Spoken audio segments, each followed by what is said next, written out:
nanifuza gusoma muri Zaburi 96 murongo gw'indwi imbere y'amasengesho. Zaburi 96 umurongo gw'indwi. Yemwe miryango y'amahanga, mwaturire uhoraho ingene afise icubahiro n'inkomezi.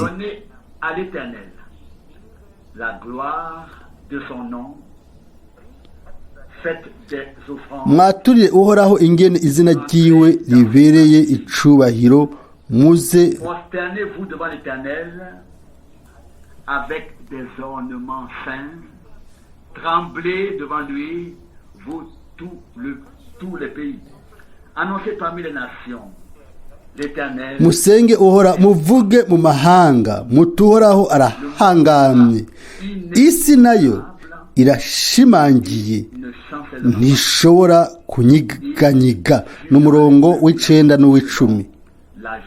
Azocira amahanga imanza zibereye, ijuru nirinezerwe, isi ni himbarwe, ikiyaga nikibomborane bo nibicuzuye, indimiro nibitezemwo nibivuza impundu. Niho ibiti byose byo mu ishamba bizoririmbishwa n'akanyamuneza imbere y'uhoraho, kuko agiraze. Amen. Agiraze gucira abari mu isi imanza, azocira abari mu isi imanza zibereye, n'amahanga nk'uko ari umwizigigwa.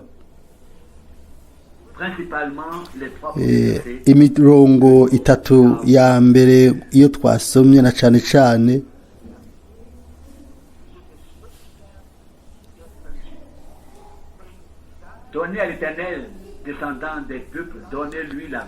musenge uhoraho, mwubashe, mushimangishe ukwera, yemwe abari mu isi mwese, muhindire agashitsi imbere yiwe.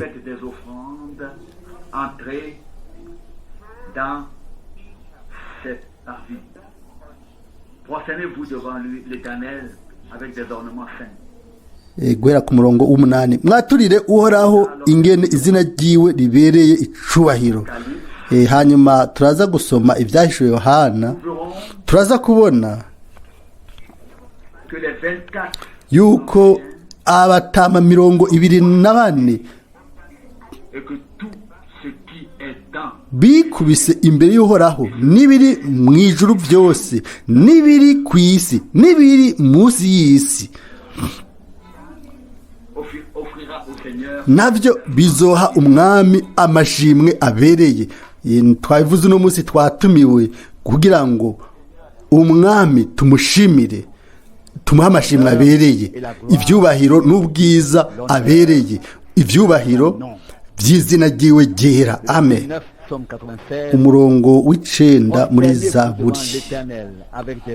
Musenge uhoraho, mwubashe, mushajishije ukwera, yemwe abari mu isi mwese, muhindire agashitsi imbere yiwe. Imana itugirira ubuntu kugira ngo no munsi dushike mu nyonga hiwe, ibwina mu mitima yacu, tumeze nk'uko yabigombye, atari nk'uko twe tugombye canke tuvyumvira, ariko nk'uko wewe abigomba. Amen.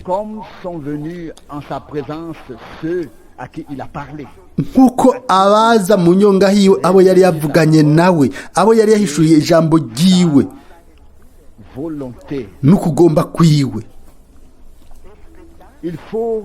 Birakwiye kubaha no kwicisha bugufi mu nyonga z'Imana, kugira ngo vy'ukuri twumve ijambo ryiwe mu buryo bugororotse, kandi twakire ivyo agomba kutubwira.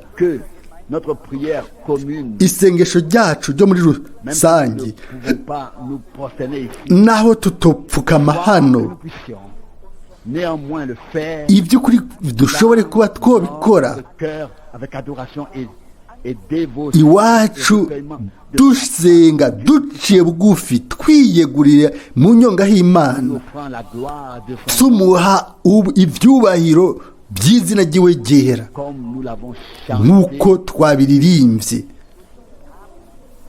dans ce cœur et comme muri ijya ndirimbo nous allons encore l'observer plus tard. nk'uko tuza gusubira kubibona mu byahishwe Yohana ngo urabereye uwo mwami kwakira ibyubahiro n'ubwiza L'adoration, la no renommée gusengwa est digne au Seigneur. urabereye mwami niwe ushyizwe hejuru Nous rende digne, toi, ninde jewe nawe atugira ababereye de multiplier sa gloire. kugira ngo agwize ubwiza bwiwe maze tumuhe kumusenga Permis de faire cette remarque. n'ubu binyemerere ko nsubira kuvuga kino kintu umwami yavuze muri Yohana 4 ngo abasenga b'ukuri basenga Imana mu mwemu no mu kuri Puisse bishoboke yuko mwemu w'Imana donner une adoration aduhe ugusenga unifiée ko mu bumwe afin que nous kugira ngo puissions offrir dushobore kuza gutanga uno munsi twese hamwe umwami tumuzanire we niwe abereye ubwiza bwose mu ijuru no mu isi ibyubahiro n'amashimwe pour ce qu'il a fait kubwo ibyo yakoze avec tout notre cœur. ibyo n'umutima wacu wose Nous murazi n'avons pas la possibilité nta bushobozi dufise kugira ngo dusenge twese umwe inyuma y'uwundi ariko twese turashobora voir haute mais d'un ton modéré offrir kuvuga buhoro buhoro tukazanira ugusenga kwacu umwami ari mu ijuru ntibishoboka gusenga umwe inyuma y'uwundi byo dusaba igice cy'ibihe bidashira kugira ngo uwanyuma abe yasenze nimba imitima yacu by'ukuri ihuje et que l'adoration maze ugusenga par l'esprit bigashobora gutangwa na mwemu w'Imana aho rero ne faisons ni trop de bruit ni ntituvuze urwamo rwinshi cyangwa ngo tuvuge buhoro buhoro cyangwa umwanya muremure cyangwa umwanya mugufi aho rero nta kintu na kimwe kiza guhungabanya mu gusenga kwawe no gusenga kwanje nimba bikozwe na mwemu w'Imana ariko nimunyemerereho uyi ndasubiye kuvuga kino ndabereka kino benshi bazi gusa ibikorwa by'Imana aho umuntu umwe wenyine asenga umwe wenyine avuga ubutumwa bwiza abandi bose bakavuga ngo amina oya igikorwa cy'Imana nk'uko Imana ikigomba nuko twese twifatanya twese n'umutima wacu wose kubw'icubahiro cy'izina ryiwe n'amashimwe y'izina ryiwe muzoca mubona iyo tuza kubandanya gusoma rero ibyo byabaye mu ijuru aha rero turi muri ba bandi bagomba ko umunsi runaka bazoba bari kumwe na ba bandi bamaze kuba barashitse mu ijuru ibihe bidashira aho rero imitima yacu itegerezwa mbere ubu kuba ihuje n'ibyo hano ku isi ntitwibagire insobanuro ikomeye y'iri jambo donner à l'Éternel ngo nimuhe uhoraho ibyubahiro et la gloire. n'ubwiza Donner à l'Éternel la gloire. muhe de son nom. uhoraho ubwiza bw'izina ryiwe ni umurongo w'umunani n'icenda ni mupfukame imbere y'uhoraho n'ukwera turahaguruka ku bw'amasengesho data wera Nous venons ensemble à toi, twese hamwe tuje kuri wewe ô Dieu, dans le o mana mu izina ryera ry'igiciro ry'umwami Yesu Kristo pour t'offrir kugira ngo tukuzanire amashimwe tugushikanire ubwiza n'ivyubahiro no kugusenga mwami toi seul est wewe wenyene niwe ubereye kwakira igitabo dans défaire les ukakimenagura ibimatanijwe ukahishura ibirimwo kuko waranesheje sauveurs bien-aimés. mucunguzi mukundwa Prends-nous aujourd'hui utwakira uno munsi udufate l'esprit impwemu zose pourrait déranger, zoshobora guhungabanya banni du zihindigwe kure yacu ton esprit mpwemu wawe yera wenyene guide et dirige ashobore kurongora imitima n'ivyumviro n'amajambo ibintu byose bitegezwa kuvugwa no gukogwa. Viens, uze toi, Seigneur, wewe mwami wakire ico ufitiye uburenganzira mu gikorwa cyawe c'Imana, ukize abazimira, ukize abagwayi, libère ubohore umuntu wese adashobora kwibohora ubwiwe. tu es le même, Uri wa wundi ejo uno munsi, le même uri wa wundi éternité. mu bihe bidashira.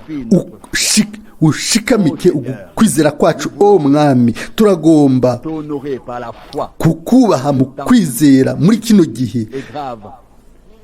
igikomeye, muri kino gihe ca nyuma. Udufashe dupfukame imbere yawe Dans une sainte parure, ô Dieu, tuje twera, o mwami, imitima yacu twese uno munsi udusiga amavuta la puissance mu bushobozi bwa mwemu wawe, touche U- nos langues.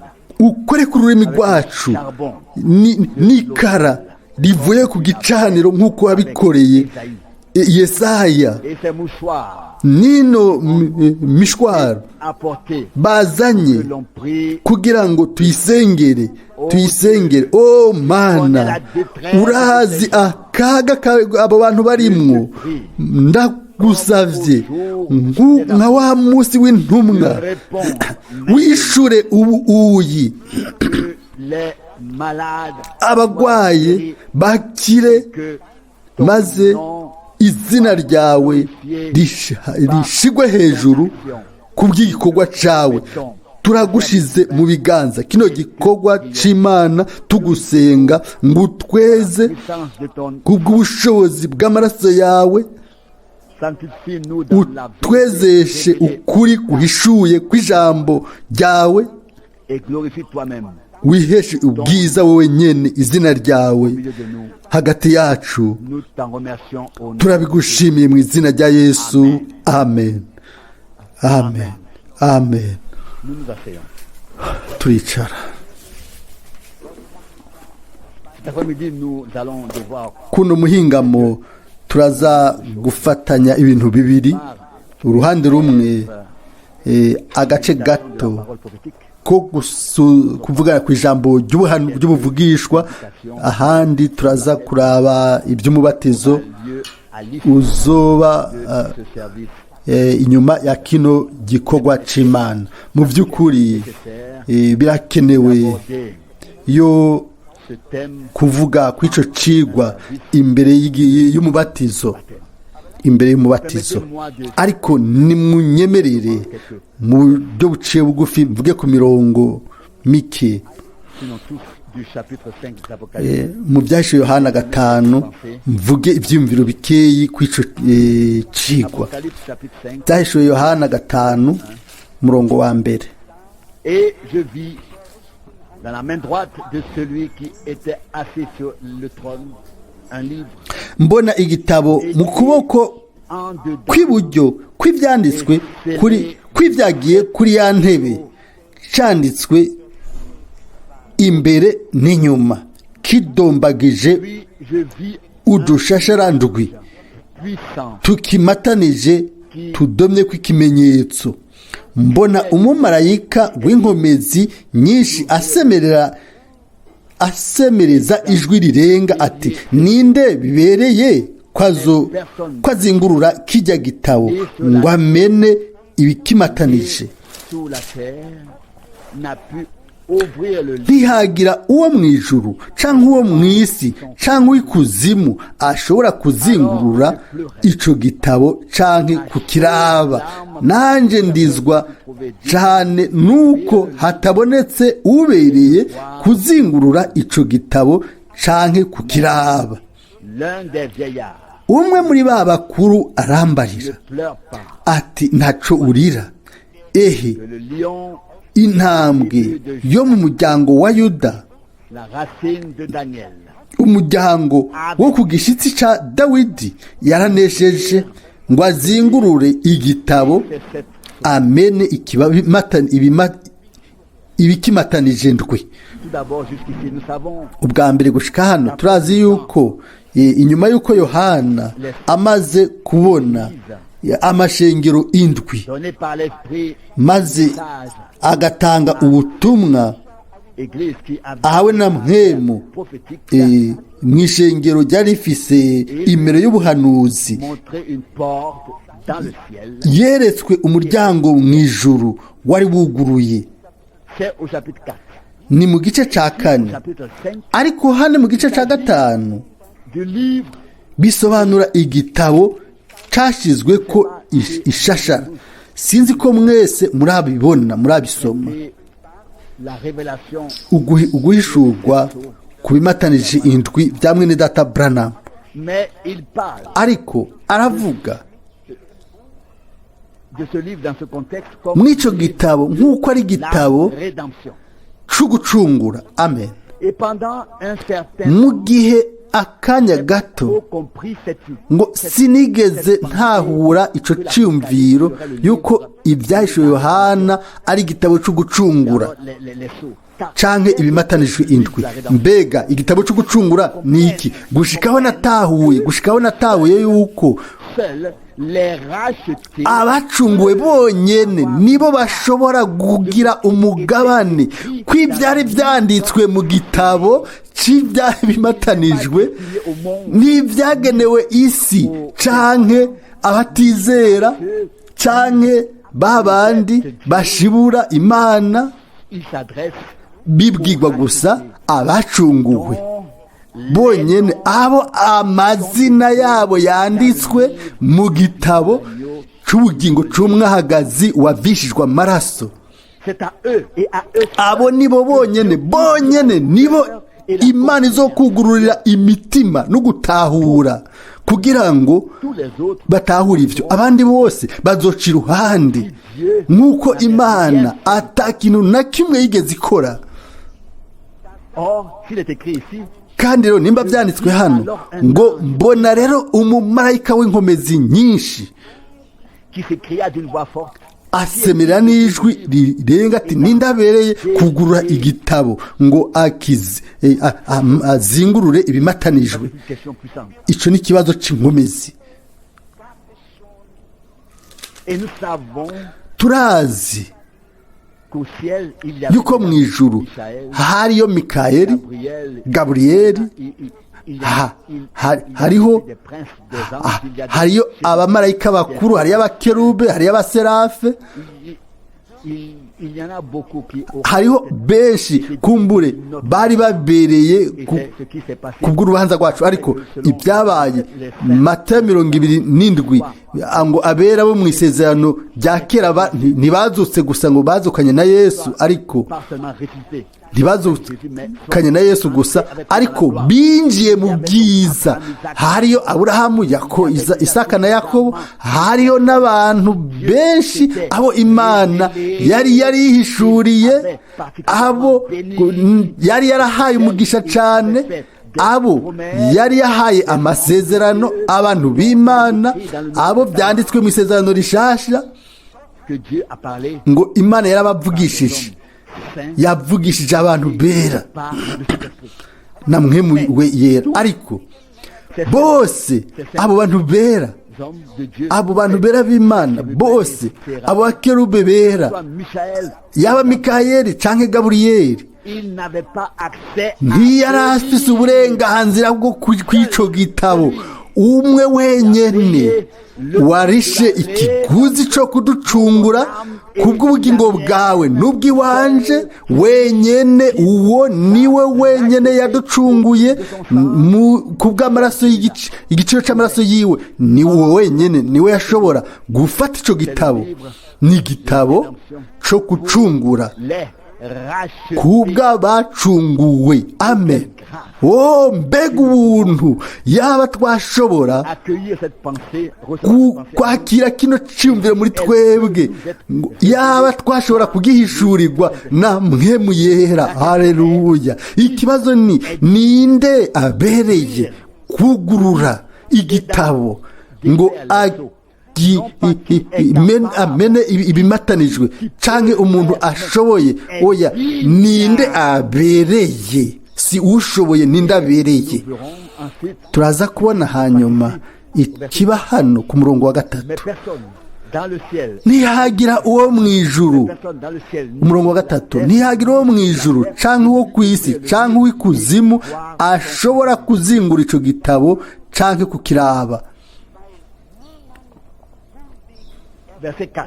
Umurongo wa 4, nanje ndizwa cane nuko hatabonetse ubereye kuzingura ico gitabo ngo canke kukiraba. Murazi iyo umuntu arira aboroga, si amosozi gusa, sukurira bisanzwe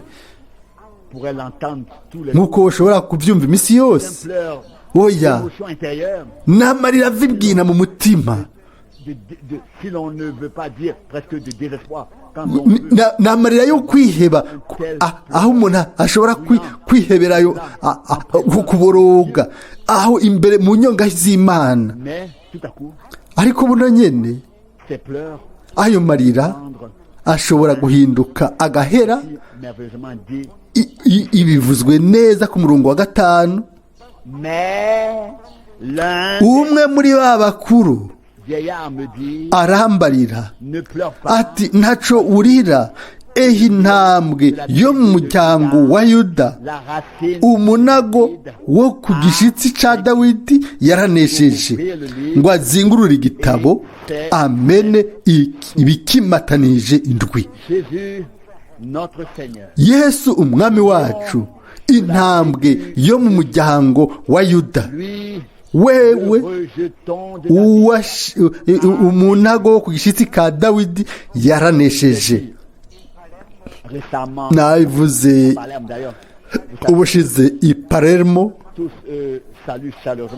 bose kandi baraturamutsa mu buryo bw'abavukanyi, twakoze ibikorane byiza hariya. Ariko nashimise yuko umwami wacu ntiyatuzaniye kuzura n'Imana gusa ku musaraba Golgotha, ariko yaranesheje urupfu, yaranesheje ikuzimu, yarazutse ava mu bapfuye umunsi wa 3. Yariyeretse Yohana ku izinga rya Patmos, yaramubwiye ati, eraba naye narapfuye, ariko noneho ubu ndi muzima kandi mfise imfunguruzo z'urupfu n'izikuzimu. Turabona hano uwo muhizi yanesheje akomeye, umuhizi w'i Golgotha, tumubona ko ari we wenyene abereye mw'isi yose, ahantu habaho hose, niwe abereye kwakira iki gitabo ngo akizingurure ibimatanijwe, ahishure n'ibyanditswemo. Ku murongo wa 6 turasoma, mbona hagati ya ntebe na vya binyabugingo 4 no hagati ya ba bakuru umwagazi w'intama ahagaze, asa n'uwishwe, afise amahembe ndwi n'amaso ndwi.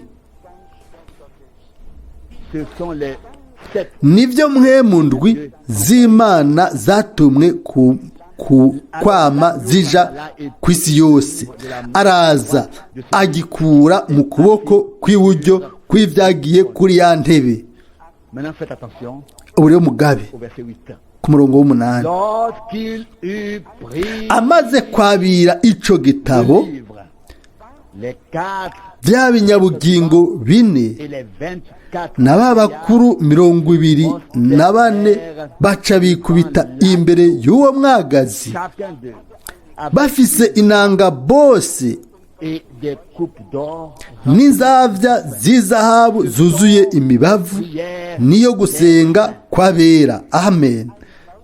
et ils chantèrent un cantique baririmba indirimbo nsha bati birakubereye kwabira igitabo et no kumena bikimatanije car tu t'es laissé kuko wishwe ugacungurira Imana abo mu miryango yose par ton sang no mu ndimi zose toute tribu, no mu moko yose toute langue, no mu mahanga yose ubacunguje amaraso yawe des rois ukabahindura ubwami bw'Imana yacu no kuba abaherezi bayo kandi bazoba abami mu isi. Amen. au moment même où il fut dit à Jean, ne pleure pas. mu gihe habwirwa Yohana ngo nturire ngo heraba La racine, intambwe yo mu muryango wa Yuda le rejeton, agashitsi ko kwa Dawidi yaranesheje ngo yugurure igitabo ahishure ibimatanijwe indwi. Yohana araraba ntiyigeze abona intambwe, yabonye umwagazi nk'uko venait d'être égorgé. bari bahejeje kuwica Venait d'être égorgé. Vous savez que bakukira. le murazi symbole est déjà icerekana intambwe ni ikintu cavuga ku mwami wacu nk'umwami, le symbole de l'agneau. ariko igishusho cyane cy'umwagazi ni nk'umucunguzi wacu nk'uducungura umukiza, niwe yatanze amaraso yiwe ku musaraba igorogota. Il s'agissait ici aha rero byari de la troupe rachetée, umukuku w'abacunguwe, rachetée par le abacunguwe n'amaraso tout venant de tous les bavuye mu mahanga yose no mu ndimi zose. une troupe choisie par umukuku Dieu avant la fondation du monde. wacaguwe n'Imana imbere y'uko isi n'ijuru bibaho. Frère Branham a dit mwene data Branham hano yavuze ati le dernier igihe umuntu wa nyuma uwo izina ryiwe ryanditswe muri ico gitabo azoba amaze guhamagagwa, alors le temps aho rero igihe c'ubuntu kizoba carangiye. ntituzi ni ryari bizoba, ariko turabona yuko uko biri kose que les choses commencent à bouger. ko ibintu byose bitanguye kugenda byihuta. nuvuga nti Elles commencent à bouger rapidement. biratanguye kugenda byihuta kandi biriko birakomera. muramaze kubona mu minsi mikeyi Se sont écoulés depuis l'envoi de la dernière prestation. umaze uhereye ku cete ca nyuma kizunguruka twavuze ibyo twavuze bimaze gushika byinshi. turazi ibyanditswe mu Baroma 9 Coup sur coup. ngo intambwe ku yindi umwami azoshitsa ivyo bintu byose bigomba gushika ku isi. Je peux faire peut-être le lire. no kwifuje kubisoma kugira ngo mumenye yuko byanditswe gutyo. Abaroma Chapitre 9, gice c'icenda verset 28. murongo wa 28.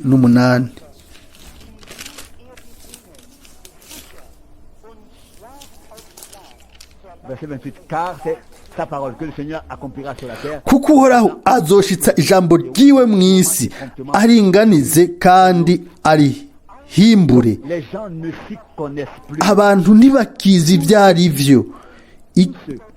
abo bose Il y a quelques années encore, pouvaient haraheze faire imyaka des mike pronostics. abantu bashobora guhitishamo kuri iki na kiriya, Une énigme. ariko uno munsi bari imbere y'imigani kuko ntibazi ibizoshika ejo, ibizoba ejo, ibintu byabaye, ibintu nta muntu akibiharura, nta muntu, iby'abahinga byaratakaye, nta muntu ashobora kumenya ati bizogenda uku canke bizogenda kuriya. oya, ikizi nuko Très différente. ibintu bigomba guhinduka umunsi ku wundi bijanye n'ivyo abantu biyumvira canke babona. ninde En tant qu'être humain, nk'umuntu yashobora kumenya ibintu uko bizaba bimeze uno munsi? ariko twe nk'abana b'Imana turafise amahirwe adasanzwe. nous donc pas nous ntitugomba enorgueillir. ntitugomba kwishira hejuru, ariko igihushane tugomba kwicisha bugufi. ariko murazi Qui avons été appréciés, twebwe qui avons reçu la grâce abarose ubuntu bw'Imana, Imana bagahimbara Imana. Reka mvuge uku ko twahimbaye Imana. murahazi naho nk'uko umwagazi yari abereye kwakira igitabo ngo akizingurure ahishure, umugeni wenyene niwe wenyene abereye, niwe yagizwe ubereye kubw'amaraso y'umwagazi, kugira ngo yumve, kugira ngo yakire kandi agire umugabane mu bintu byahishuwe. Amen. Murabizi yuko abo kugomba kuhoraho kwahishuriwe kubw'ijambo ry'Imana bafise kubona ibintu mu buryo bwagutse, mu buryo bw'ibwina, mu buryo bwuzuye, kw'ibiriko biraba uno munsi mu minsi ya nyuma. Abanyepolitike n'abahanuzi babo bose ntibazi inama y'Imana, bazi gusa ibyo bokwibwira ngo ni byiza, ibyo bibwira ngo yavuze biriya ngo ni byiza, oya, ariko ntibazi umugambi w'agakiza w'Imana. Baragenda bakagira inama ariko ntibamenya inama y'Imana. Abantu bose bakorana kugira ngo basuzume ikirico, batazi hagati yabo umuntu afise inama ikomeye, umujyanama mukuru, umukama w'amahoro. Inama zabo zose zizoba ubusa, inama zabo ntizizohagarara, zizocika ubunywenywe. Bari bazanije bo nyene ubwabo, ntibigeze babaza wa wundi ufise kubona byose muri rusange, uhereye mu bihe bidashira ugashika mu bihe bidashira. Uko rero twebwe nk'abana b'Imana turashobora guha ubwiza umwami muri kino gihe, atari kubera nk'uko twaba tuzi ikintu runaka ku bwacu, ariko ku bw'ubuntu bw'Imana twagizwe ababereye hagati y'ibihumbi n'amamiliyoni by'ibintu n'abantu, kandi nubwo ibintu byaba byegeranye kimwe n'ikindi. Reka ndabahe akarorero pejeje kubisoma haraheze iminsi, ndabinginze ibi ntibibwiwe, ntibijya kurwanya uwo ari we wese, oya, ariko ukuri ni ijambo ry'Imana, ntikugabanuka. Ntushobora kuryihagira ngo oya, ugomba guhagarara imbere yaryo, ukuzura naryo, ukemeranya naryo, utagombye kurikora nk'uko bikubereye. No mu mihari y'abakarismatike biyerekana inyuma nk'uko umenga ijuru ryaramanutse ku isi, oya, intumbero y'ijuru izoshikwa ko gusa niba urubuto rw'Imana rwarabibwe mu mutima w'abantu. Ego, atari ubuto urashobora kugwisha imvura uko ugomba kose, nta na kimwe kizova mu isi. Oya, urubuto rw'ijambo ry'Imana ubwa mbere rugomba kubanza kubibwa mu mitima. Turazi ko umurimyi amenya neza ryari agomba kurima, canke akamenya n'ico abiba, arazi ryari n'ico akora. Niko Imana mu ijambo ryayo yatanze urubuto mu bihe byose. Hariho ijambo muri rusange ku bw'ubutumwa bwiza, ariko hariho ijambo twebwe tuhabwa nk'ijambo ry'ubuvugishwa ryagenywe n'Imana ku bw'agace runaka kagenywe.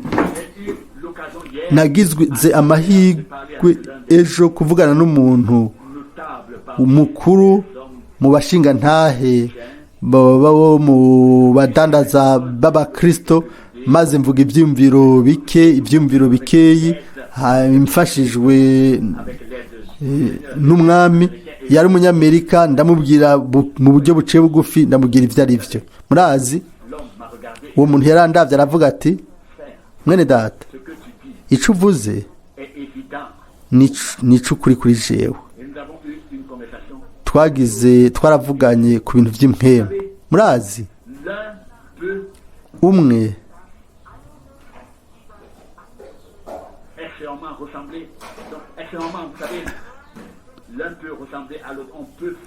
umwe arashobora gusa n'uwundi mu buryo bw'inyuma, ugashobora kunyiganyiza, ugashobora kuzana ikirere mu bintu byose, ariko ikibazo kiguma ari iki: mbega Imana ni Imana yazanye icyo kirere? Ni Imana yazanye icyo kirere yakimanuye? ibyo wavuze mbega ni mpemu w'inkomezi ari muri ibyo bintu?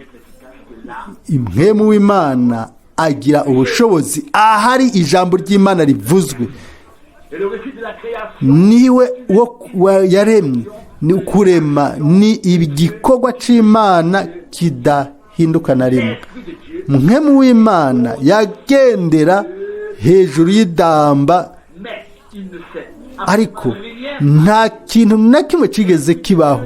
mpemu w'Imana yashobora gusubira kandi n'uno munsi yogendera hejuru y'amazi n'idamba,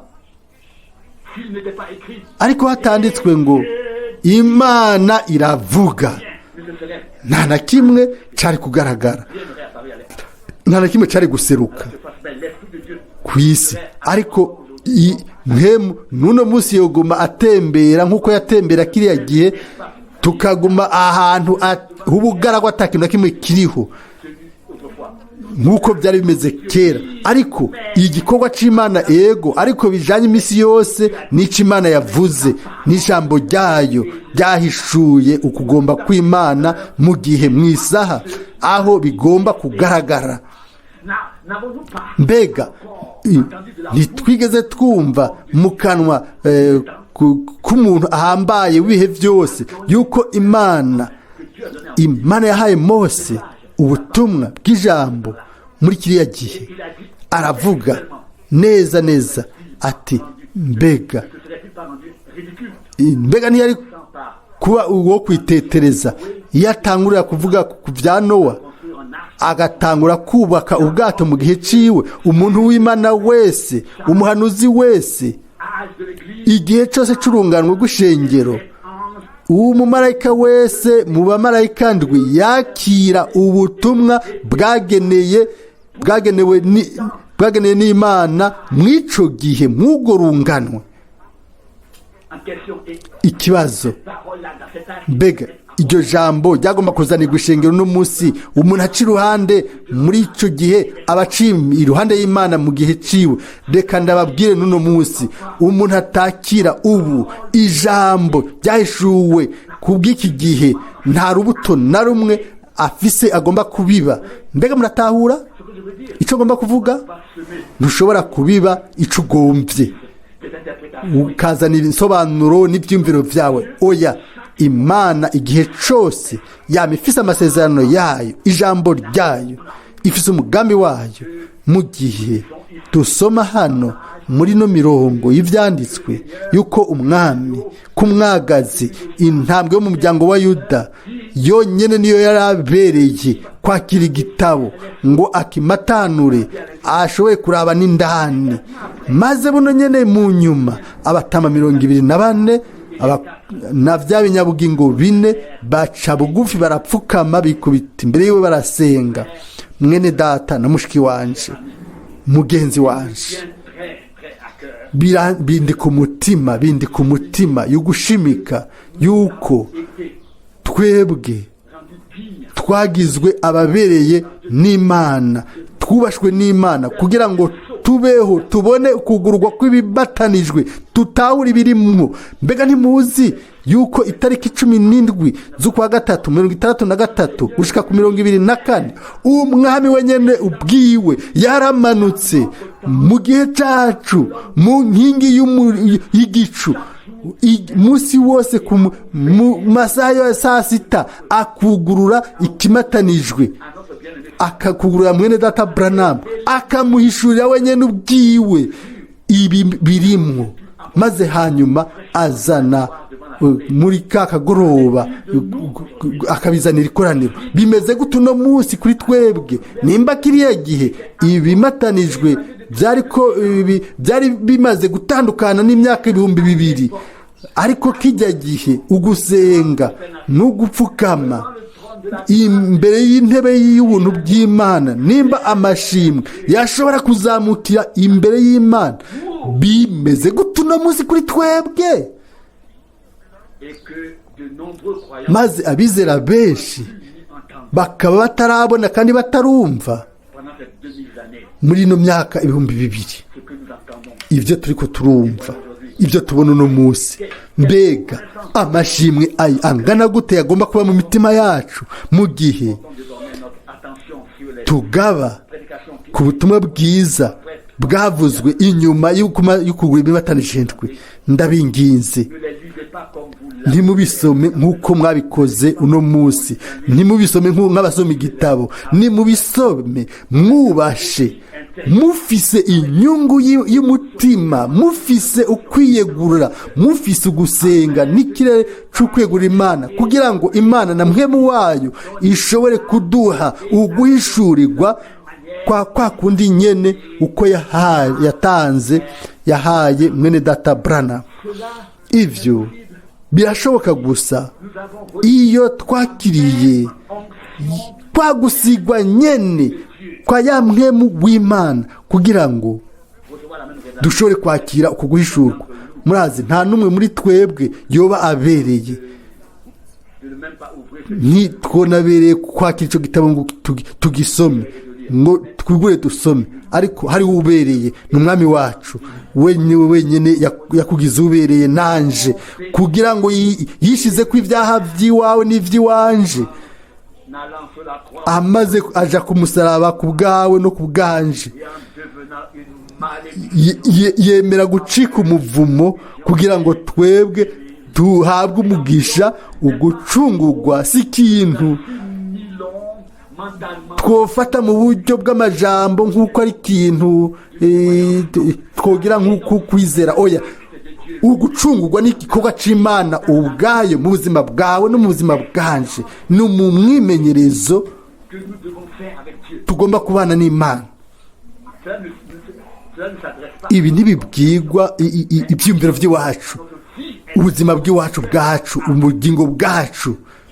Hano bose barapfukamye, abatama 24 n'ibinyabugingo 4 bararirimbye indirimbo nshasha. Murazi iyo ndirimbo nshasha, umunsi umwe ishengero umugenirizo yiririmba, ariko hano indirimbo nsha imaze kuririmbwa, kuko ibirimwo, kuko ibintu byose bimatanye n'ishengero umugeni w'umwagazi. Kandi aho tuzoshobora kuririmba twese hamwe, abari hariya bamaze kuja hariya n'abandi bazojayo, bazoririmbira hamwe nk'uko vyanditswe ku murongo w'9 ngo urabereye kwakira igitabo ngo uhishure ibimatanijwe, kuko waremeye ucungura abantu b'Imana mu mahanga yose, mu ndimi zose no mu mahanga yose. Ibyahishwe Yohana 9, kandi ku murongo wa 11 mu byahishwe Yohana 5, ndaraba numva ijwi ry'abamarayika benshi bakikije ya ntebe na bya binyabugingo n'ababakuru. Igitigiri cabo cara amasinzi n'amasinzi n'ibihumbi n'ibihumbi, bavuga n'ijwi rirenga bati umwagazi yishwe abereye guhabwa ububasha n'ubutunzi n'ubwenge n'ubushobozi n'icubahiro no guhimbazwa n'umugisha, kandi caremwe cose co mu ijuru no mu isi n'ikuzimu no hejuru y'ikiyaga n'ibiri muri byo byose, numva bivuga biti byagiye ku ntebe bo n'umwagazi w'intama, umugisha ube uwabo n'icubahiro no guhimbazwa n'ububasha ibihe bitazoshira. Kandi bya binyabugingo bine biravuga biti amen. Buno babakuru bikubita hasi barasenga amen, haleluya. Murabona ingene ibintu bimeze neza bitunganye. Ubwa mbere ibinyabugingo bine, hanyuma abakuru abatama 24, hanyuma yabo abamarayika ibihumbi n'ibihumbi bakikije ya ntebe. Hanyuma inyuma yaho bwa kane, mu buryo bwa nyuma, ibintu byose biri mu ijuru, ku isi n'ikuzimu, ururimi rwose ruzokwatura ko Yesu Kristo niwe mwami. Ivi ryose rizotegerezwa gupfukama imbere yiwe amen, igihe azofata ububasha, igihe isaha y'Imana izobidodoye. Uno munsi mbere turashobora kwifatanya n'uko gusenga ntayo mashimwe, ego murabishoboye. Murashobora kuvuga muti babatama 24 n'abaserubi n'abakerubi n'abaserafi bose bagomba guhimbaza ataco binona, nta ngwara, nta rupfu, nta kuri bo byari byoroshe. Ariko ndabibabwira uno munsi, nimba harabayeho umunsi w'amahirwe yo kuririmbira ku ruhande rwo mu ijuru, abo bose batigeze bakora icaha, batigeze bacungurwa, nimba abo bararimba kuri ruriya ruhande, maze umukuku w'abacunguwe nabo, ndizera yuko ibyo twebwe twoshobora kuririmba bizotwikira indirimbo zabo zose. Turazi ibyo turirimba, igituma turirimba, icyo turirimba. Twari twarazimiye, twari twaraguye, twari twaguye mu ikuzimu, twagiriwe ubuntu. Bo bararirimba kubwo guhishurwa baronse. Niko bimeze kuri twebwe. Itandukaniro ryonyene ni uko twebwe nk'umukuku w'abacunguwe twumva mu mitima yacu amashimwe y'ibyina kubw'umwami wacu, nubwo tutobishobora kandi ku isi, kumbure tukaba tukiremerewe, tukaba tutoshobora kuguruka nk'uko inkukuma iguruka ngo tuzanire amashimwe Imana yacu. Isaha irashitse aho tuzotanga ugusenga kwacu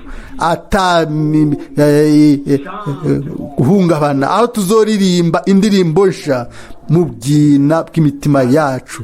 Aho rero ntihazoba hakiriho gusarara. Murazi icyo ngomba kubabwira? Indirimbo mu ijuru izoba zikomeye mu buryo 144 bazoba bari hano ku isi bazokumva izo ndirimbo zizovugirwa mu ijuru. Ndagomba kubibasomera mumenye ko byanditswe muri Bibiliya. Ndasoma mu byahishwe Yohana, ndizera ko nza kubibona kandi ibyahishwe Yohana 14, byahishwe Yohana 14 umurongo wa 2. Reka mpere ku murongo wa mbere kugira mushobore kumenya yuko ari byo. Yohana 14 umurongo wa mbere. Kandi mbona umwagazi w'intama uhagaze ku musozi Siyoni, ahagararanye n'abantu 144,000 bafite izina ryiwe n'izina rya se yanditswe mu ruhanga rwabo. Numva ijwi rivuye mu ijuru nk'iry'amazi menshi asuma, kandi nk'iry'inkuba ituragara cyane.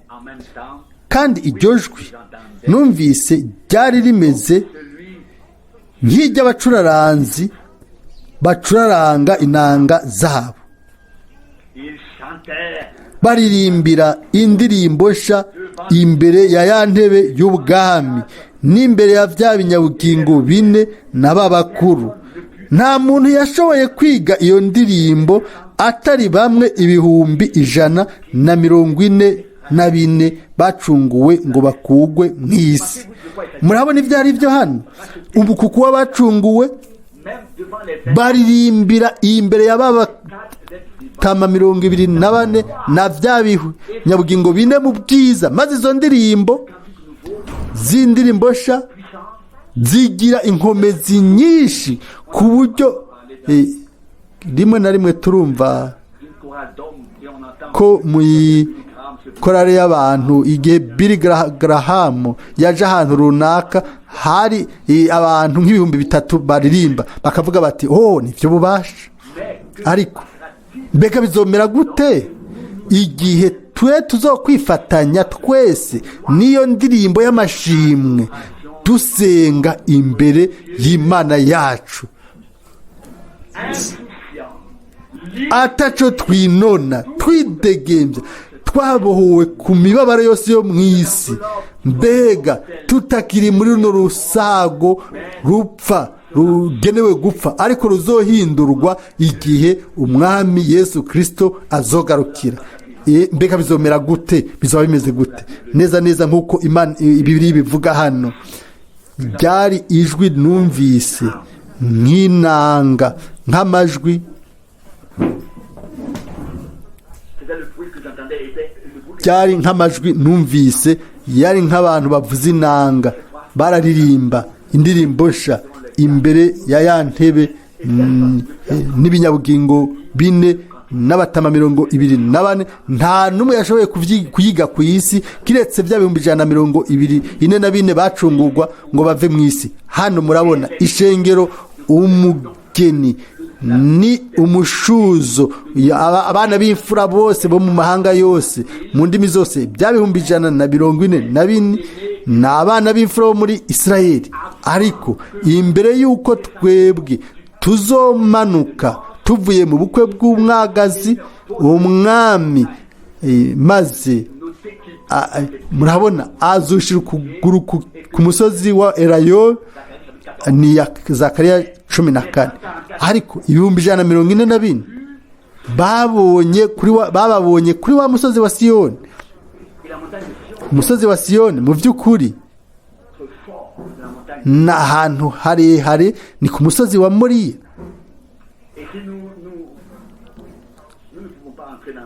Tutinjiye mu detaye y'ibyo bintu, ni 144 nibo bazotwumva twebwe ishengero,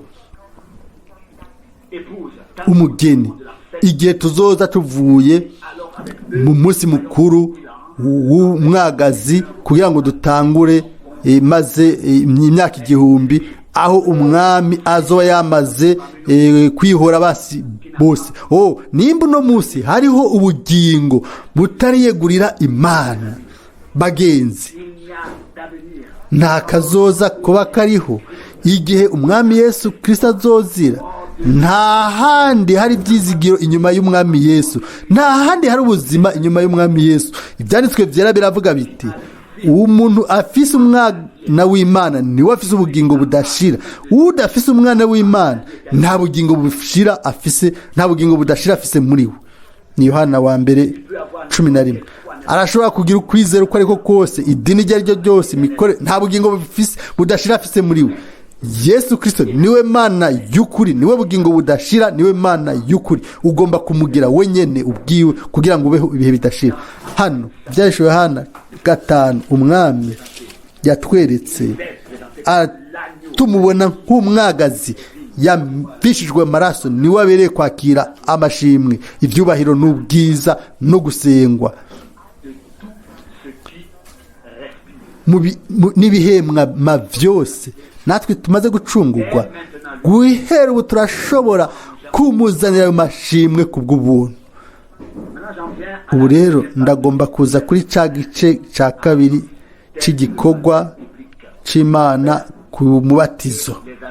Ndizera yuko abagenzi baba bari hano baza gutahura yuko dufise amahirwe amwe yonyene tenir nayo guhagarara mu byo ijambo ry'Imana rivuga. n'avons rien d'autre à nta kindi kintu dufise nous rapprocher. two kwizingirako. Avec murazi bihuye na Matayo 28, igice cya 28 umwami wacu yatanze itegeko ritomoye, mais il faut le comprendre. ariko birakwiye ko umuntu abitahura neza. Matayo 28 Du verset 19. murongo wa 19. Ici, il est dit, hano haravuzwe, allez donc nimugende rero, faire de toutes les nations des disciples. nuko nimugende muhindure amahanga yose abigishwa, mubatiza mu izina rya data wa twese Enseignez n'iry'umwana n'irya Mwene yera, à observer mubigishe kwitondera ibyo mbageze byose. et sachez bien que je suis avec vous. Umve ndi kumwe namwe iminsi yose gushitsa ku muhero w'isi. Amen. Ensuite, je lis hanyuma ndasoma rero mirongo yo muri Bibiliya l'exécution pratique. aho ugushira mu ngiro icyo gikorwa c'umubatizo cakozwe, byakozwe n'intumwa igice ca 2 murongo wa 38. Leur répondit, répandez-vous et que chacun de vous soit baptisé au nom Petero arabishura ati, nimwihane umuntu wese muri mwebwe abatizwe mu izina rya Yesu Kristo, mubone guharirwa ibyaha byanyu, kandi muzohabwa ingabire ariyo Mpwemu yera. Ndabandanya gusoma mu gice 8. et là ça devrait être aho rero uwo wari umurongo wa 16. 16. car il n'était en kuko Mpwemu atari bwabamanuke ngo aje no kuri umwe muri bo, bari babatijwe gusa mu izina ry'umwami Yesu. application hariho ibintu bitandukanye abantu bakora, hari abagerageza kuja hagati, ariko la voix de Dieu ijwi ry'Imana ni ijwi ritumbereye rigororotse, ni inzira yaciwe, ni inzira nyabagendwa, umuntu arashobora kwirondera akayibona et on peut l'emprunter. kandi arashobora kuyicamwo, ariko gusa ni kubwo guhishurirwa na Mpwemu yera.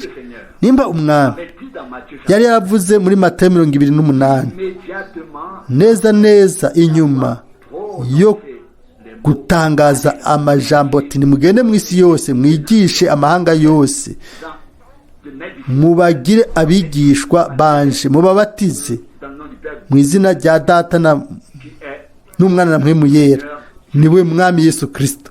s'il avait dit cela directement là-bas, Iyo avuga ibintu bitumbereye elle c'est Jésus-Christ. akavuga ati ni umwami Yesu Kristo, S'il avait dit cela directement, iyo avuga ibyo mu buryo butumbereye, cela aurait été mis par écrit et il ibyo bari guca babyandika, nta gushurwa kwa Mpwemu yera kuba kugikenewe. croyant no munsi abantu mu isi, abizera n'abatizera, abakristo n'abatari abakristo, n'abantikristo, bose boca binezereza mu kubatiza gutyo. Ariko umwami Yesu yaraza ati, nta kintu na kimwe yasigaje, nta na kimwe yibagiye, kandi ntibikenewe kongera ko icyo ari cyo cyose. Birakenewe gusa yo kurondera inyishu nziza ahantu hari habereye. le dire.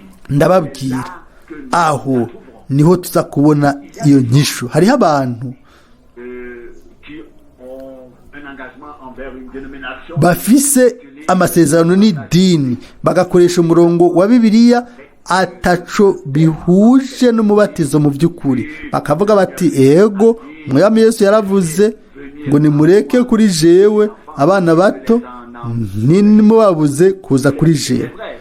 Yego ibyo nivyo, ibyo Mwami Yesu yavuze nivyo, ariko ndabinginze nimurondere, nimusome, murabe mbega yabivuze mu buryo ubwahe. Hari ibintu byinshi muri Bibiliya byanditswe, ibyo Umwami Yesu yavuze mbe yabibwiye nde?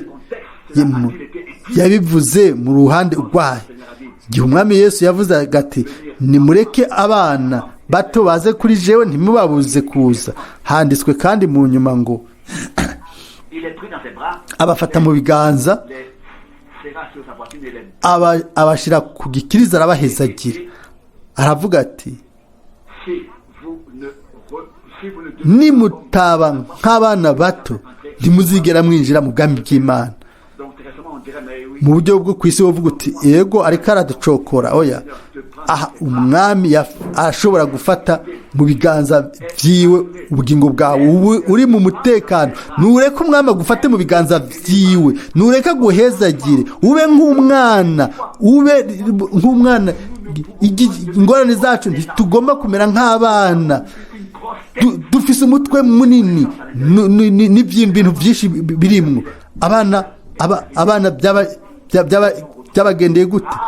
Bisanze bari mu biganza by'umwami, arabahezagira, arabafata mu biganza, abashyira ku mutima wiwe. Mbega nivyo bari vyiza? Uno munsi twese twomera nk'abana tukavuga tuti mwami mucunguzi mwizigirwa, uno munsi nishize mu biganza vyawe, amen, numfate mu biganza vyawe. Mbega si ku muhanuzi avuga canke Imana mu muhanuzi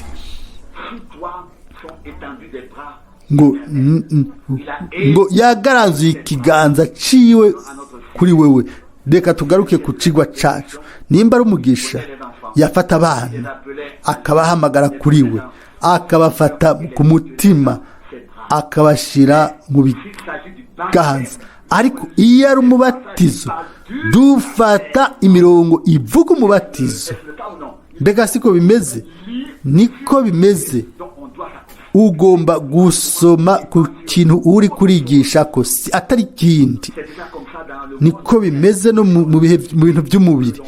Iyo uri kuriga ukaba ugomba kuja mu burongozi runaka, ntushobora guca ufata ibindi bintu ataco bihuye n'ico kigo uri kurarondera. Kubyerekeye umubatizo, reka mbasomere ibyo umwami wacu yavuze mu buryo bufoboye mu butumwa bwiza bwa Mariko igice ca 16.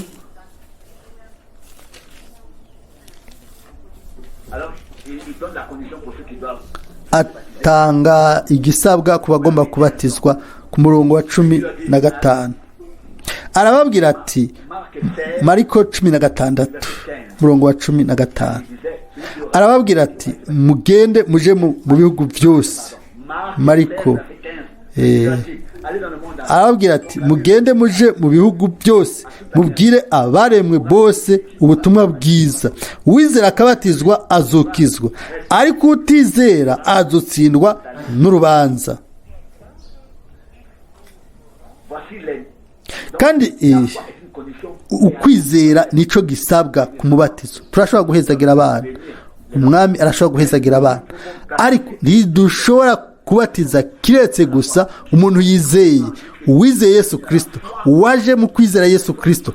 Abantu babaye abizera, bakizera nk'uko Bibiliya ivuga, bakaba baremeye n'umutima wabo wose Yesu Kristo nk'umucunguzi n'umukiza, bakaba bamweguriye ubugingo bwabo, bakaba biteguye kugendana nawe. Turaza gusoma ibyakozwe n'intumwa igice ca 10:47 na 48. Hano Petero asunitswe na Mwemu w'Imana aravuga ati, mbega hari uwoshobora kwima amazi abahawe Mpwemu Yera nkatwe ngo ntibabatizwe? Avuga ko babatizwa mu izina rya Yesu Kristo. Baca baramwinginga ngo amareyo iminsi. Amen. Amen. Mu gice ca 19 ni umurongo wa 5 n'umurongo wa 6.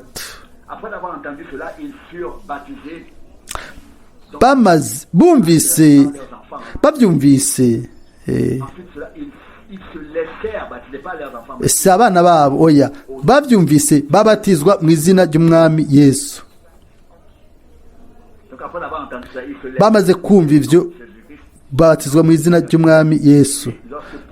Paulo amaze kubarambika kw'ibiganza, Mpwemu Yera abaza ko bavuga izindi ndimi, bavugishwa n'Imana. Abo bose bari nk'abagabo 12. Turasoma mu vyanditswe vyera, turasoma mu Baroma gatandatu turabona ingene babatiza mu ishengero rya mbere babikora mu izina ry'umwami Yesu Kristo, bazi yuko Imana yari yihishuye nka Data, Umwana na Mpwemu Yera. Mw'iryo zina iryo twari twarahawe kubwo gucungurwa n'agakiza.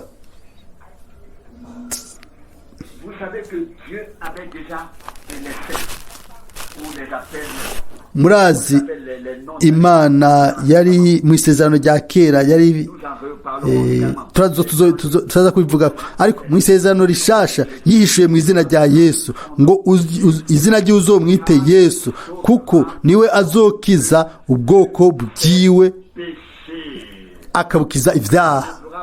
Niwe azokiza ubwoko bwiwe mu byaha byabo. Izina rya Yesu rihuye n'agakiza, rimatanye n'agakiza no gucungura. Nta rindi zina ririho mu ijuru iryahawe abantu iryo tugomba gukirizwamo, ni izina rya Yesu gusa. Nico gituma Paulo yandika ngo ibyo mukora byose, mu bikorwa no mu majambo, ni mubikore mu izina ry'umwami Yesu Kristo. Abakolosayi 3:17. Ntidukeneye ubutatu, dukeneye iryo zina ryonyine iry'umwami wacu Yesu yavuze. Yohana 5:43 ngo naje mu izina rya Data ntimwigeze munyakira, ariko wowe niyaza mu izina ryiwe muzomwakira. Jewe nitwa Frank kuko papa yitwa Frank.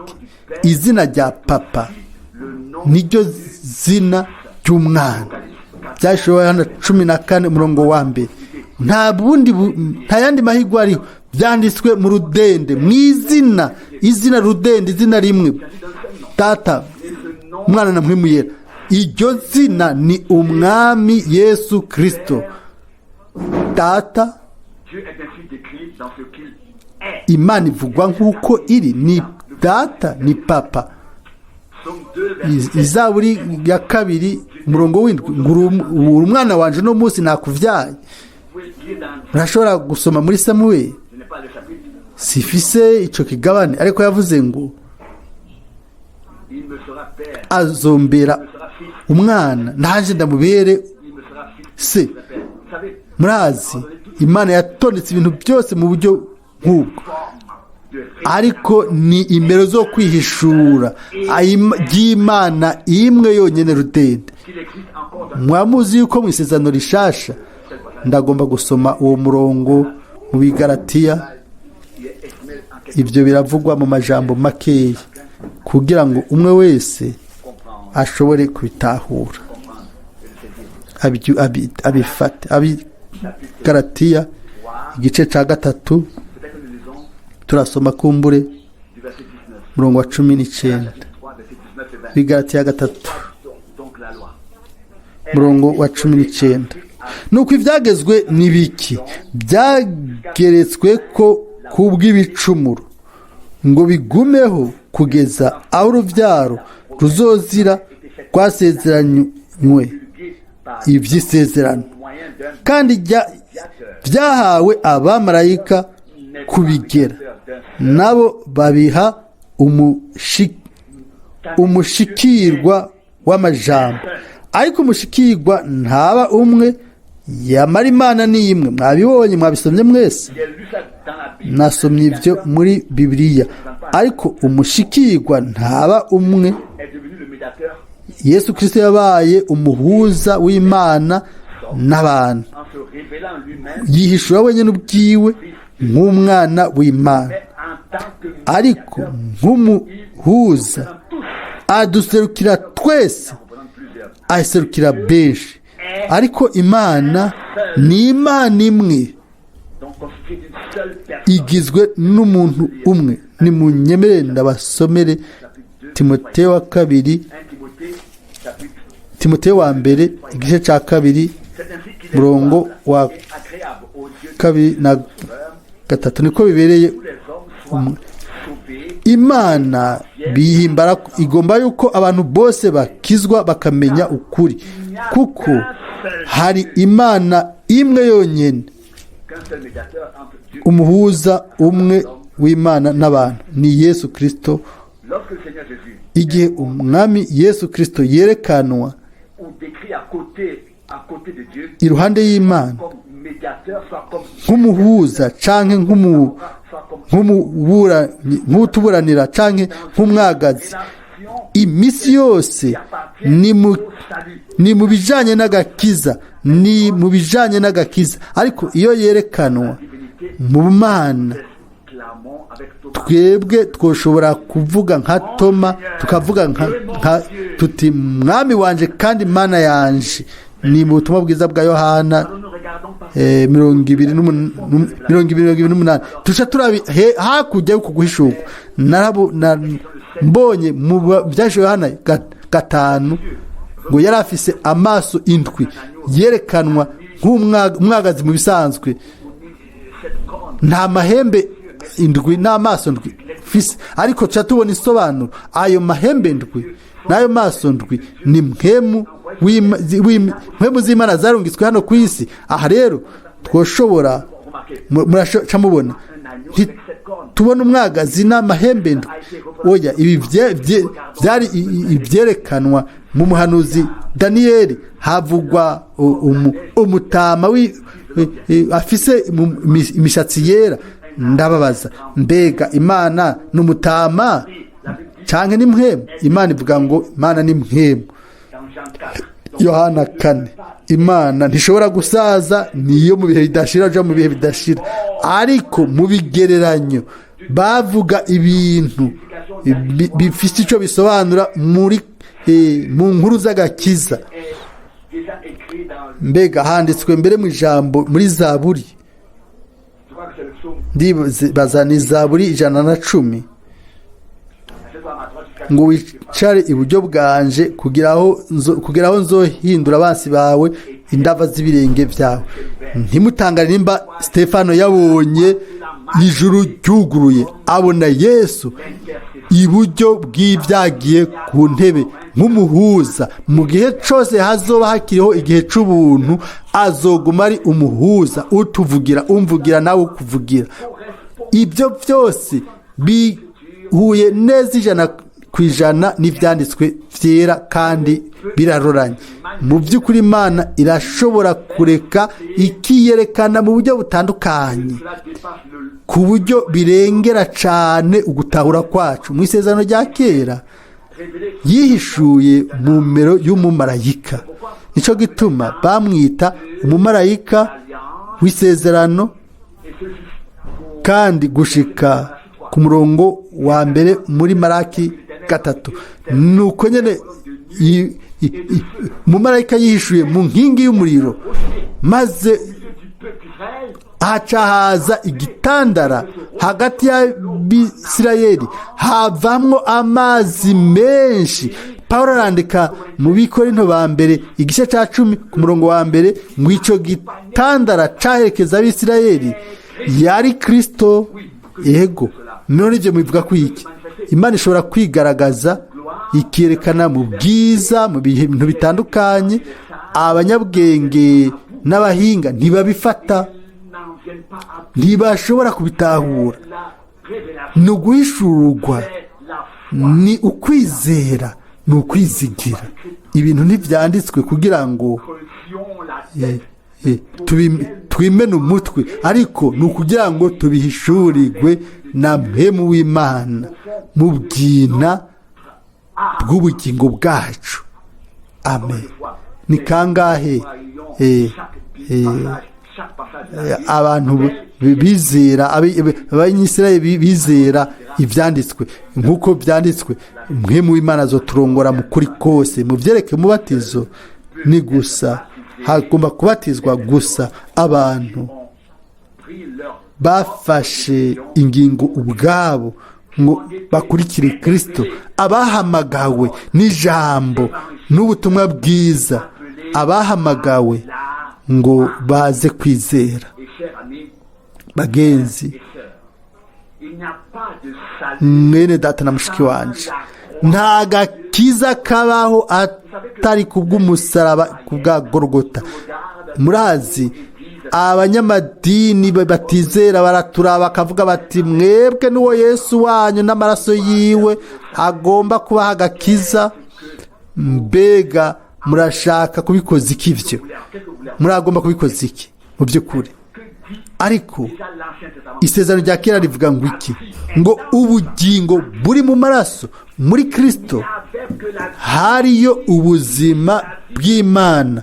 Ubuzima bw'Imana bihuye na mpemu n'amaraso y'Imana, kuko ukuvyara byakogwa na mpemu. Umubiri cari ikintu c'inyuma, ni mu maraso niho hari ubuzima bw'Imana, ubuzima mpemu, na mpemu yari mpemu w'Imana. Nico gituma yagomba gutanga ubuzima bwiwe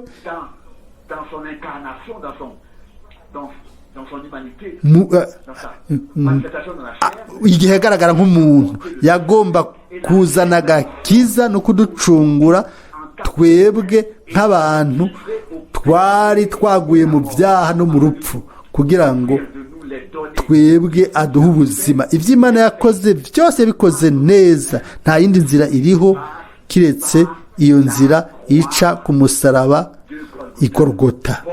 Pawulo yarabivuze muri ayo majambo, ni ubusazi ku Bagiriki, kikaba igitsitaza ku Bayuda, ariko kuri twe twizera ni ububasha bw'Imana, ni ukumenya, ni ubutumwa bwa Yesu Kristo, Yesu Kristo wabambwe. Abikorinto ba mbere igice ca mbere 18. Ni munyizera nimba ubutumwa bwiza bwa Yesu atamusaraba, tutamuvuga nk'uwabambwe, atamaraso y'umwagazi, byo bari ikintu. Ariko ku bwacu ntibyoshoboka. Gusa twe tugomba kuzimira n'inkomezi zose. Umuntu agomba gukizwa naze kuri Yesu Kristo kubw'inzira yaciwe n'Imana, ntahagarikwe n'umuntu n'umwe, ntihagire ikimuhagarika. Buno nyine azoca amenya ibyo ari byo, ngo ni ku bwanje Mwami wemeye kukubitwa, ni ku bwanje wavuye amaraso, ni ku bwanje wemeye kuduga ku musaraba i Golgota, ku bwanje wemeye gufata byose kuri wewe, maze uravuga uti Mana yanje, Mana yanje, kubera iki wampevye? Neza imbere hari handitswe ngo data yama ari kumwe nanje kuko nkora ibimuhimbara. Yohana 8:29. Maze hanyuma amaze gufata ikibanza cyawe n'ici wanje, igihe ibyanje byaha n'iby'iwawe byashigwa kuri we, imivumo yacu, ibintu byose byatezwa kugukubita wewe ibyari byaragushikiriye wewe nanje, afata ikibanza cy'iwacu, aravuga ati abivuye mu mutima, mukaga kibwina mu mutima wiwe, aravuga ati Mana yanje, Mana yanje, kubera iki wampevye? Karakamu kawe, karakamu kanje.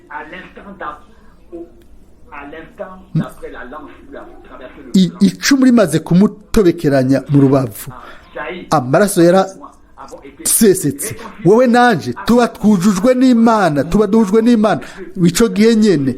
Maze igihome cyari kidutandukanije, igitsitaza byose mu kanya gato byari bikubuwe, byose byari bihanaguwe. Igihe amahoro n'Imana acitse mu bugingo bwanje, ururimi rwanje ruhimbaza Mwami kubw'ivyo yakoze ku bwawe no kubyaye. Nimba wamwemeye nk'umucunguzi wawe, nk'umukiza wawe, aho rero ntugire isoni kumushingira intahe, kumukurikira, maze umene ibiraro byose inyuma yawe, ushobore gushikira ku ntumbero. Ni gusa si usubira inyuma, ugomba kubandanya utera intambwe. nimba ubishaka urashobora kubandanya ugatera intambwe ugashika ku ntumbero ugomba gushika ku ntumbero. Nagomba kubaha intege mwese murashobore kuraba umurabi ku mwami mu buryo bushasha kuno muhinga mubone nk'uwabahambwe. Aho rero tucatumenya tugatahura ivyo ayo majambo agomba gusobanura. Urabereye uwo mwami, nta muntu n'umwe mu ijuru, nta n'umwe abereye ku isi ni kuzimu, nta n'umwe yamanitswe ku musaraba, nta n'umwe yatanze amaraso yiwe n'ubuzima bwiwe, nta wundi yafashe ikibanza cawe n'icanje kiretse umwana w'Imana, umwami wacu Yesu Kristo. Kandi ivyo ku musaraba igorogota arabereye gufata igitabo kuzingurura ibimatanije, niwe yabikoze. Turavyizera, ndavyizeye n'ubushizi bw'amanga mu mutima wanje wose. Sindavyizera gusa, ndabizi birengeye kwizera, birengeye ubumenyi bw'Imana. Mwebwe mwese mwamenyeranye n'ubutumwa bwa nyuma, n'ubutumwa bwa mwene data Branham. Murazi ingene umwami yamubwiye mu kwerekwa itariki 22/12/62 yamubwiye ati nuduge hariya muri Tucson muri Arizona kuko niho ngomba kukubwira. 28 z'ukwezi kwa kabiri 1963 mwene data Branham yari muri iriya misozi buno nyene iya nkingi y'igicu y'ubwiza yaramanutse. Mwene data Branham nawe araduzwa uko ari kose muri ya nkingi y'igicu, abona wa mumarayika yari imbere yiwe ari nko mu nyabutatu, nawe aja muri wa muco araharura uvi bubafu gushika iburyo, kuko niko byari bimeze bari imbere yiwe. Umwami aramubwira ati nusubire iburasirazuba, nusubire i Jeffersonville aho wajuva, kuko igihe cyo kugurura ibimatanije indwi byo mu byashoye Yohana 5 byashitse. Hacika uwaga 3:17 ibimatanije ndwi bimaze kugururwa ibirimwo birahishurwa. Imana yaturungikiye ubutumwa icishije ku ntumwa, ubutumwa bw'umuhanuzi ubwo bose batakira. Ariko igihe twebwe tubayemo neza ni igihe c'ubuvugishwa. Mwemu w'ubuvugishwa niwe wenyene uno munsi, si impano gusa ngo intahe ya Yesu na mwemu w'ubuvugishwa. Niba muri kino gihe ubuvugishwa bwose bwo mu nkuru z'agakiza bwagomba kuvugwa mu ncamake, byashoye Yohana 15 Imana nta kindi yokora atari kurungika umuhanuzi wo ijambo ry'Imana rizako, nk'uko ari umuhora, hanyuma agatanga iryo jambo. Nitumwakira n'umutima wacu wose, Imana izoduhezagira vy'ukuri, izoduha no gutahura. Ndizera yuko iyo tuvuga ibintu nk'ivyo ni imigani kuri benshi ntaco bobikoza, ariko ndabasaba kuno muhingamo, mbega turi mu bwami bw'Imana ego canke oya? Nimba ari ego, turazi neza ivy'Imana yakoze n'ivyo iriko irakora mu bwami bwayo. Nimba tutazi ico Imana yakoze muri runo runganwe, two kwibaza ikibazo nimba vy'ukuri turi mu bwami bwiwe. Yaba twari mu bwami bwiwe, umwami aravuga ati mwebwe mwarahawe kumenya amabanga y'ubwami bw'Imana, ariko ntibyahawe abandi. Mateyo 13:11 avuga ati ico nafashe kw'ingingo nzogisohoza. Umugambi wanje uzosohora. Aravuga ati nimumbaze kuri kazoza. Amen. Arazi kahise na kubu, arazi na kazoza. Bagenzi bene data bashiki banje, nimureke ndabibabwire. Kumbure twe ntituzi kazoza, ariko turazi uzi kazoza. Azoturongora gushika aho tuzova mu kwizera tugashika mu kubona. Nihashimwe izina ryiwe ry'ubwiza. Amen.